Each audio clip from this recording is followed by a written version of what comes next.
Hi guys, welcome to Anything Football. Today we're going to be talking about Coventry City, who returned home to the RICOH Arena, or the CBS Arena as it's now called. We're going to be talking about how great it was to see fans back in the stadium and what a win it was for Coventry and their return to the RICOH. I'm going to call it the RICOH. Yeah. I'm not even going to change it. I'm sorry. RICOH for me as well, I think. So let's get into the content. Actually, before we get into the content, make sure you subscribe to the channel, and if you enjoy this video, please give it a like. It really does help. So yeah, let's get into it. So you were at the game on Saturday against Nottingham Forest. How was it? Like, from someone that was there. Yeah, it was great to be back. So the big point for me was just being able to not get a train to Birmingham, not have to walk through Birmingham to go to a stadium, because every team should play in their hometown, wherever they may be. Thankfully, the powers that be, we're back at the RICOH now. The world is right again. So the world CBS. The CBS. Hopefully it's not a BS move, but yeah. So in terms of the game, it was an enjoyable game. First half was we didn't really create much chance. We had like one shot on target the whole half. Nottingham Forest deserved to be in the lead going into the half. In the second half, we had the bit between our teeth. We were going at them. We were getting shots off, hit the crossbar. And then Callum O'Hare with a bit of a Messi-esque skill. He's quality. I love watching Callum O'Hare. He's so good. He's like I'm not going to draw a direct comparison, but we did the video on Jack Grealish. Callum O'Hare is a similar kind of ilk of player, apart from his output isn't there yet. If he adds goals and assists to his game, incredible player. He was second to Buendia in terms of like chances created, or was it basically shots leading to a chance? Well, for me, I think he's very, as you say, I think he's actually really close to that. I think sometimes people forget that, with assists and everything, the striker has to put the goal away as well. Yeah. When I see Callum O'Hare, he's always creating things. He's that player that gets you off the seat and you think something's going to happen. And again, I do think, since he's been there, we probably haven't, we've had Godden obviously, but in the Championship last year, we probably didn't have that player that was going to put the ball in the back of the net. But yeah, I was obviously watching the game where I was. I couldn't actually hear because I was on holiday. Obviously I've got a little daughter, so we're in the kids club. You couldn't really hear the TV or anything like that. But from what I could see, the atmosphere looked absolutely amazing in that second half as well. Like, especially, as you say, they had the bit between their teeth, and that's what Coventry have surely been missing. Is just when the going gets tough, they've actually got their home crowd in their home stadium, spurring on the team. Yeah, exactly. And we had just under 21,000 supporters there, second most in the Championship that weekend. And it was good just to not have to socially distance, because obviously even before COVID, having about 6 to about 10,000 Cov fans in St Andrews, we were social distancing before it was fashionable. So it was that's literally what it was like, and it was good just to be, just like everything that's happened with COVID, it just feels good to be back to normal. Going to a football game where there's no social distancing or anything like that. There's nothing like it, is there, for a live game? And I can imagine, did you sense like it was a bit more special, obviously, because being the first game back at the RICOH, as we'll call it? I mean, I wouldn't say... It's not the collie, actually, isn't it? Yeah. It's called the collie. We'll call it the collie. It was good to be back. I mean, for me, it's just another game, really. I've been up to stadium so many times.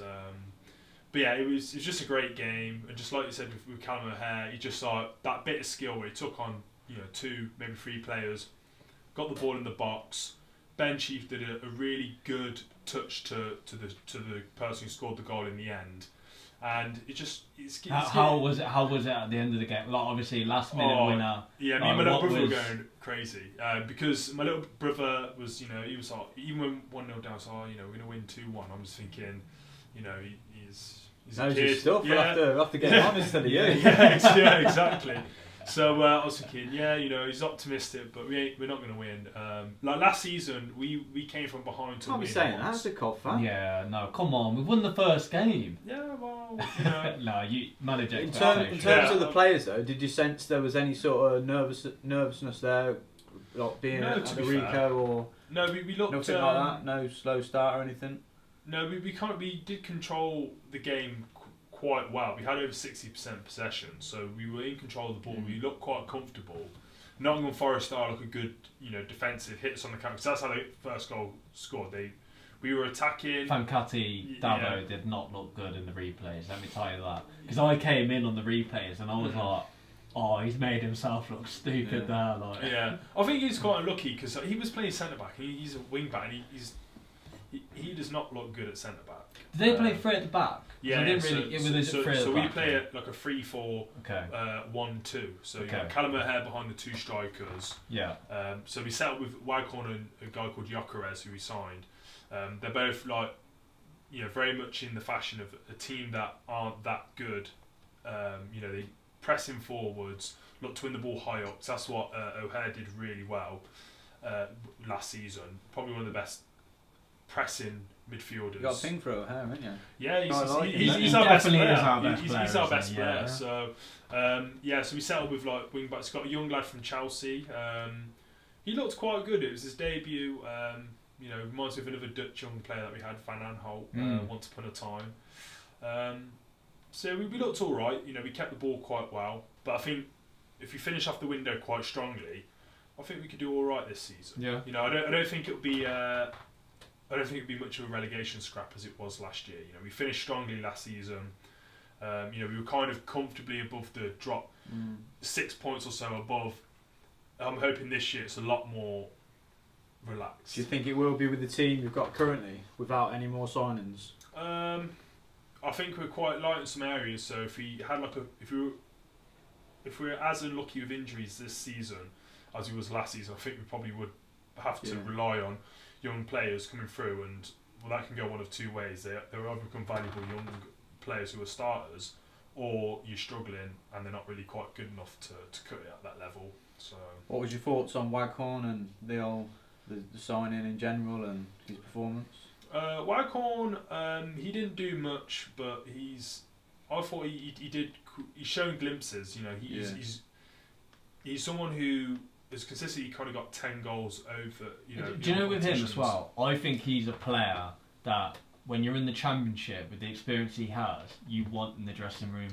He will bag a couple of goals, but I think more importantly, he will add a personality to that team and give them that bit of Championship edge that Coventry need, to continue progressing through the Championship. I definitely think when I look at their signings, they've gone a level above, and with what you were mentioning earlier, with that not a lot of teams have actually strengthened in the Championship this year.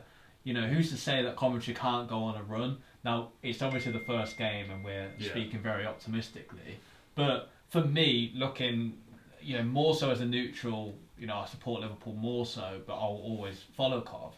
Mark Robins has always been a manager that does incredibly well for Coventry, and I think as long as you have him in charge, I think there's always a chance that you can go to that next level. You can tell he can work really well on a small budget as well. So for me, I think they have a big gain in Mark Robins that not a lot of other clubs who are struggling financially at the moment have. So I think that's something to consider as well. But one question I do have, again, for you being at the game and with no fans being there for so long, and this might be a weird question, but was it good to actually just see an away support in a stadium again as well? Yeah, it was. I mean, because they're always good days out. Obviously, it's Forest. They brought a load as well, didn't they? The atmosphere, don't they? And with Forest, they brought a big following. I think it was just under 4,000 supporters. So they were big support, quite loud. Their cheer when they went 1-0 up was pretty loud. So did you see the video of the woman Forest fan at the end at the end of the game? So apparently there was this elderly person who was trying to run over these Cov fans, and she marched up this hill. Looks like she's trying to push these. What, outside the stadium? So it's like in the car park outside the ground, there's like a bit of a grass hill. Yeah. And there's two lads at the top of the hill, and she gets out this car, starts marching up this real steep hill. She's struggling to get up there, and then by the time she gets to the top, she's obviously, she's not good. Looks very aggressive. Like okay. she's there to cause some damage. And anyway, one of the lads just sort of gives her a slight little tap, and then she loses her balance, falls down the hill. No. It was a perfect way I feel like a horrible football's back, man. Football's back. It's equality. Fully enough, like we've just been waxing lyrical about Coventry. I think we're doing all right. I've just gone 2-1 down to League Two Northampton. Lovely. So cover back then. Cover back. Yeah, we're back in Coventry. We're back to being a pretty. I wish he was saying, I think promotion this year. So that. Just before that. All take 2-1. Okay, so I think we swiftly move on to our banker and ballsy bets of the week. So first of all, let's do a score update. Yeah, let's do a score update. So to update the table, Bradley is bottom with absolutely nothing. Can I just say, 2 draws, really unlucky. I should be sat here with 3 points. No, he wasn't unlucky. Morecambe went 2-1 up against what it is. Football's back. Yeah, football's back. Same old story. Back. Yeah. Accumulators failing at the first hurdle. Yeah. Nothing's changed. And you got Coventry as your ballsy bet. So if you get a ballsy bet come through, it's 2 points, and banker of the week is 1. So Taylor got Coventry correct. So can I just say though, before he picked Cov, he actually wanted to pick it as a draw. So we weren't even that confident, but we said, you can't pick draws. To be fair, we almost win it. I mean, come on, we won in the last kick of the game, pretty much. So you know what, I was, you were right either way. You play that game, you play that game 9 times out of 10. We don't score, and it's 1-1. So well, it was a good banker, and then obviously the most important part of the table is me being top, of course, getting both of them correct. Northampton winning as my ballsy bet, and my banker of the week, which was Forest Green. So I'm leading at the moment. Brad bottom. So you've got some catching up to do this week. It's only 1 week. Well, we'll start with you then. Actually, obviously we're going out of order, but you're bottom. So I feel like we'll be nice here. Well, we're working up the division, so we're going to League 2. Yeah, so you're changing it every week. So obviously I done League 1 last week. I'm doing League 2 this week. So my banker is Salford against Sutton at home, and then my ballsy bet is Hartlepool away against Barrow. Ooh, so that's a good bet. That's a ballsy. That is a ballsy bet. Hopefully 3 points, and get away from that dreadful forfeit at the end of the season.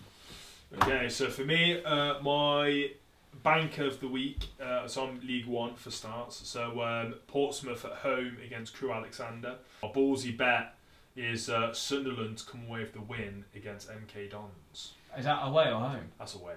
Oh, yeah. I don't know about that. That seems a bit of a dodgy ballsy bet. That I think. Definitely not as dodgy as Northampton. I think Sunderland will romp that, to be honest. We'll let you have it. Let you have it. MK Dons because you've been moaning all week since the MK Dons are actually favourites, so we can get the odds up now if you want. Are they actually? We trust you. Yeah, go on then. We'll let you off for that day. So so Championship, it will be West Brom against Luton as my banker of the week, and my ballsy bet is Stoke to beat Birmingham away. So I'll list them all down there now. So hopefully a graphics comes, so you didn't have to see my arm wave like that. So that will conclude this week's podcast. See you again next week, and subscribe. Just keep subscribing, guys. We want to get to 100 very quickly, so please subscribe. Just watch the videos and subscribe, and tell all your mates about it, and spread the word. Any Cov fan just share it to them. A new podcast is on the block, guys. Yes, it is.